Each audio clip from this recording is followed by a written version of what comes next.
มาชมโม่งน้อยนะครับเสร็จไปในเรื่องหัวฉีดนะครับในเรื่องหัวฉีดเปลี่ยนสายพานทัมมิ่งสายพานหน้าเครื่องแล้วก็ระบบแอร์นะครับแอร์รั่วลิงรั่วก็ยึดแผง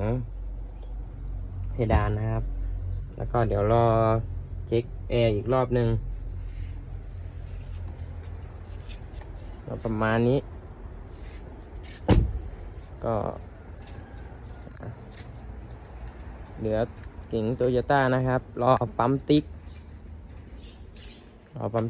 ก่อนดีแม็กเดี๋ยวรออีกหน่อย